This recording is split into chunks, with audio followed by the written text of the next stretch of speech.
Blackstone Audio presents The Creed of Violence by Boston Teran. This book is read by Armando Durán.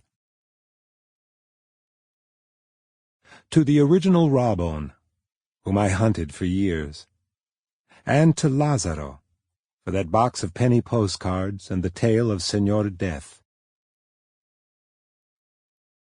Though this is a work of fiction, certain details, backgrounds, places, and particular events are based on historical fact.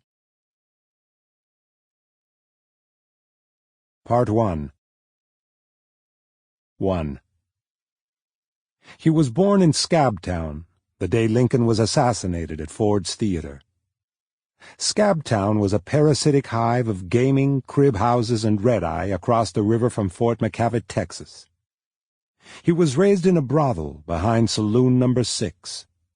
His mother was a whore, his father one of the nameless who knew her bed. The boy was 9 when she died from a knife wound over money. He took to living in a crate of wood slats he'd cobbled together under some trees near the river bank. He carried slops and beer for pay. There was no job too menial, none too difficult.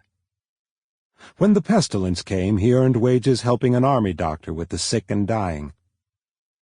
Death did not frighten him. Its heady reek meant nothing.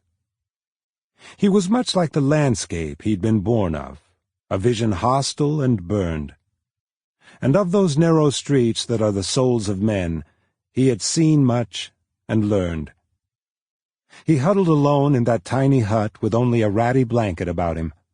His dreams were torturous and often sad, his childhood waylaid by reality.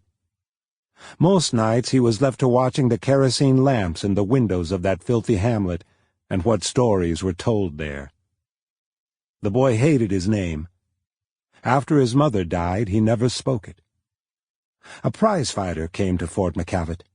His face was battered, the cheeks swollen and craggy.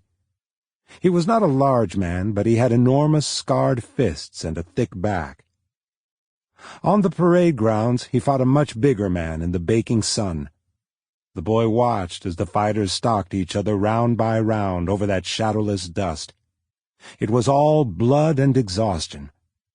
But the smaller man would not be defeated, and it came to be that the boy saw himself in that knotted frame, and when finally the other fighter succumbed, dropping to his knees on the blood-soaked earth, the boy experienced a place of power within himself that he could never have imagined existed. The fighter's name was... Sample complete. Ready to continue?